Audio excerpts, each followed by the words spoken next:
السلام علیکم ورحمۃ اللہ وبرکاتہ۔ صلو علی الحبیب صلی اللہ علی محمد صلی اللہ علیہ وآلہ وسلم۔ رضائے الہی چینل پر آپ سب کو خوش آمدید کہتے ہیں۔ اللہ عز و جل آپ سب پر اپنا خاص کرم فرمائے، دونوں جہانوں کی بلائیاں عطا فرمائے، خوشیاں عطا فرمائے، ہر دکھ اور تکلیف سے محفوظ رکھے۔ اللہ عز و جل آپ کی ہر جائز دلی خواہش کو پورا فرمائے، اور ہم آپ کے شکر گزار ہیں کہ آپ ان پاکیزہ سلسلوں میں ہمارے ساتھ ہیں اور علم دین سیکھ رہے ہیں۔ کورس ہے ہمارا میت کو غسل دینا، کفن پہنانا اور جنازے کے احکامات۔ یہ ویڈیو ہے نمبر 2۔ میت کو غسل دینے کی جو فضیلت ہم نے کل پڑھی وہ یہ ہے کہ اگر کوئی بندہ میت کو غسل دینے میں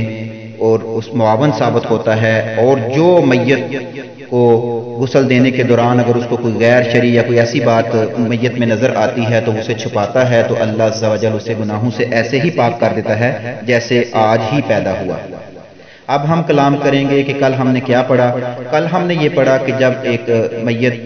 کی وفات ہو جاتی ہے تو اس کے ساتھ ہم نے کیا کرنا ہے کہ سب سے پہلے ہم نے اس کی آنکھیں بند کر دینی ہیں۔ اس کے بعد اس کے جبڑے کو ایک چوڑی پٹی کے ساتھ سر سے لے کر ایک گرہ دے دینی ہے تاکہ منہ کھلا نہ رہے۔ اس کے بعد ہم نے اس کا چہرہ جو ہے وہ قبلہ کی طرف موڑ دینا ہے تاکہ اس کا چہرہ قبلہ کی طرف ہو جائے۔ اس کے بعد میت کی انگلیاں جو ہیں اور ہاتھ اور پاؤں کی وہ بالکل سیدھی کر دینی ہیں، اور تاکہ وہ بعد میں ٹیڑھی نہ ہوں۔ اور اس کے بعد ہم نے میت کے دونوں پاؤں کے انگوٹھے جو ہیں وہ ملا کر نرمی کے ساتھ باندھ دینے ہیں۔ یہاں یہ بات کا خیال رکھنا ہے کہ میت کو اسی طرح تکلیف ہوتی ہے جس طرح زندہ انسان کو ہوتی ہے، تو اس لیے میت کے جو بھی معاملات ہیں ان کو ہم پیار اور محبت کے ساتھ کریں گے، زیادتی نہیں کریں گے۔ چھٹا کام ہم نے جو کرنا تھا وہ یہ ہے کہ میت کے پیٹ پر کو ہم نے مناسب وزن رکھ دینا ہے تاکہ میت کا جو پیٹ ہے وہ پھولے نہ۔ آج ہم کلام کریں گے کہ میت کو غسل دینے کے لیے کن چیزوں کی ضرورت ہوتی ہے۔ اس سے پہلے ہم تھوڑا سا یہ کلام کر لیتے ہیں کہ ہمارے ہاں اکثر یہ رواج ہے کہ میت کے جو لواحقین ہوتے ہیں وہ بیرون ممالک میں ہوتے ہیں، جس کی وجہ سے میت کو سرد خانے میں رکھ دیا جاتا ہے۔ میت کو سرد خانے میں رکھنا یہ ایک غیر شرعی کام ہے۔ اس کے لیے آپ کو اپنے علاقے کے مفتی صاحب سے فتویٰ لے لینا چاہیے، کیونکہ جب آپ میت کو سرد خانے میں رکھیں گے تو یہ ایک میت کو اذیت دینے والی بات ہے جو کہ گناہ ہے۔ اس لیے اگر کوئی غیر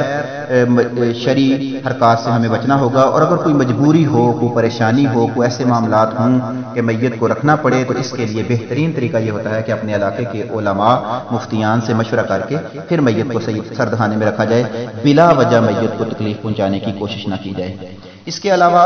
جو ہے فرمان مصطفیٰ صلی اللہ علیہ وسلم ہے کہ 3 چیزوں میں جلدی کرنی چاہیے۔ جب نماز کا وقت آ جائے تو اس کی ادائیگی میں جلدی کرنی چاہیے، جب کنواری لڑکی کا ہم پلہ رشتہ مل جائے اس کی شادی میں جلدی کرنی چاہیے، اور جب میت وفات پا جائے تو اس کی تدفین میں جلدی کرنی چاہیے۔ جب موت کے معاملات ہوتے ہیں تو موت کے وقت انسان کے اوپر بہت سخت حالات ہوتے ہیں، موت کا وقت بہت ہی کٹھن ہوتا ہے۔ اس لیے اگر مرتے وقت کسی انسان کے منہ سے کچھ ایسے کلمات نکل جائیں جو غیر شرعی ہوں، غیر اخلاقی ہوں اور شریعت سے ٹکراتے بھی ہوں، تو اس مسلمان کو وہ وقت انتقال جو اس کے منہ سے الفاظ نکلے ہیں وہ ان پر کلمہ کفر نہیں بولا جائے گا، اس کو مسلمان ہی رکھا جائے گا، مسلمان ہی سمجھا جائے گا اور مسلمان ہی قرار دیا جائے گا، اور اس کے ساتھ نماز جنازہ پڑھی جائے گی اور اس کے تمام جو معاملات ہیں وہ ادا کیے جائیں گے۔ اب ایک بات یہاں پہ ایک مزید اور ذہن میں رکھ لیجئے گا اور اس کو اچھے طریقے سے سمجھ لیجئے گا کہ جب کہیں آپ کو پتا ہو کہ مریض بیمار ہے، نزا کا وقت قریب ہے، حالات اس طرف جا رہے ہیں کہ موت کی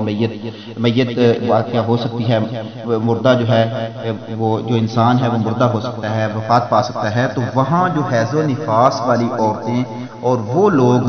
جو جن پر غسل واجب ہے، جنبی شخص جو ہیں یعنی کہ وہ جنابت کی حالت میں ہیں، ان کو اور تصاویر کو اور کتے کو وہاں سے ہٹا لینا چاہیے، کیونکہ یہ موت کا وقت ہوتا ہے، اس وقت رحمت کے فرشتوں کا نزول ہوتا ہے، تو اس لیے یہ چیزیں جو ہیں یہ رحمت کے فرشتوں کو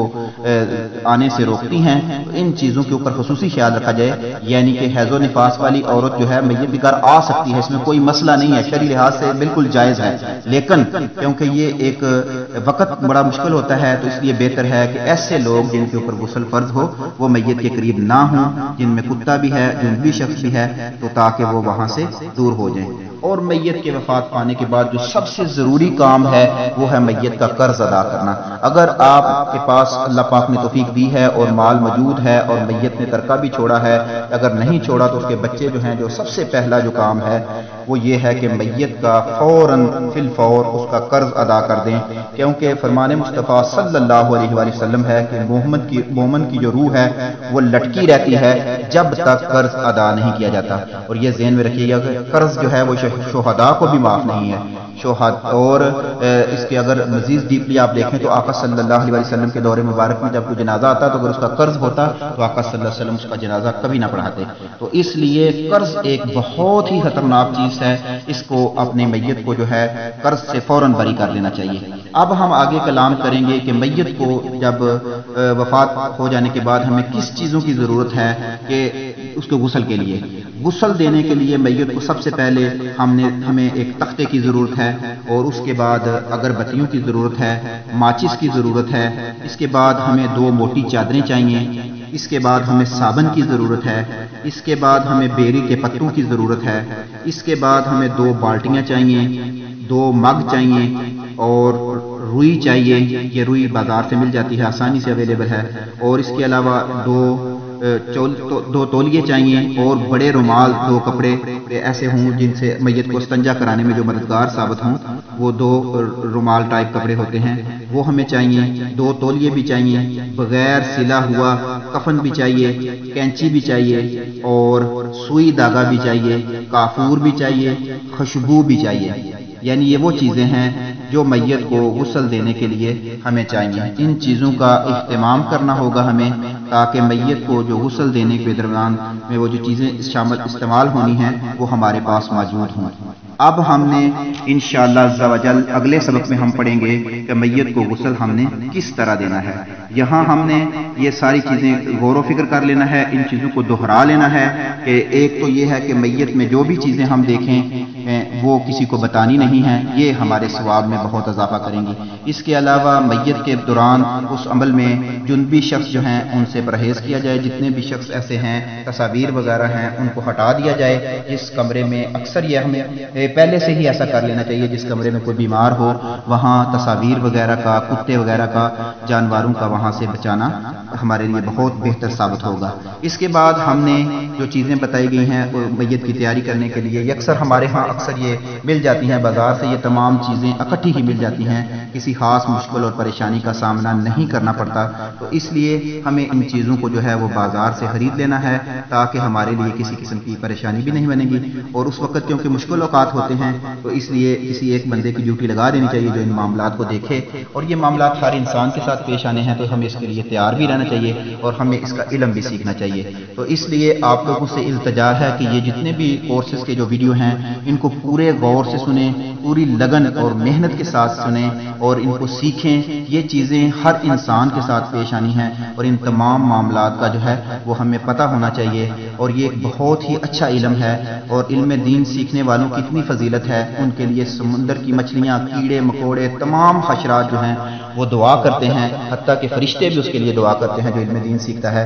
تو اس لیے ہمیں اس فضیلت سے محروم نہیں رہنا، ہم نے خوب علم دین سیکھنا ہے، خود بھی سیکھنا ہے، دوسروں کو بھی سکھانا ہے۔ انشاءاللہ عز و جل ہم اس چینل پہ کوشش کریں گے کہ آپ کو تمام ضروری چیزوں کے بارے میں بتایا جائے جن کی انسان کو زندگی میں ضرورت پڑتی ہے۔ تو اس لیے آپ لوگوں سے التجا ہے کہ آپ خود بھی اس چینل میں رہیں، اپنے دوست احباب کو بھی اس چینل پہ لے کر آئیں، اور اس چینل کے لیے آپ خوب محنت کریں۔ یہ خالصتاً اللہ کی رضا کے لیے ہی تمام یہ چیزیں ہیں۔ تو امید ہے کہ آپ لوگ اس معاملے میں بھی ہمارا تعاون فرمائیں گے۔ آپ لوگوں کے تعاون کے ساتھ دین کے پیغامات کو مزید آگے پھیلایا جا سکتا ہے۔ اللہ عز و جل آپ کی اس ہر کاوش کو اپنی بارگاہ الہی میں قبول و منظور فرمائے۔ اللہ عز و جل آپ کو دونوں جہانوں کی بلائیاں عطا فرمائے۔ اللہ عز و جل جو بیمار ہیں ان کو صحت کاملہ عاجلہ عطا فرمائے، اور جو اس دنیا سے وفات پا چکے ہیں، اللہ عز و جل ان کو جنت الفردوس میں نبی کریم صلی اللہ علیہ وسلم کے مبارک ہاتھوں سے حوض کوثر کا پانی پینا نصیب فرمائے، اللہ عز و جل ان کی قبر کی منزلیں آسان فرمائے، اگر قبر میں وہ کسی پریشانی میں مبتلا ہیں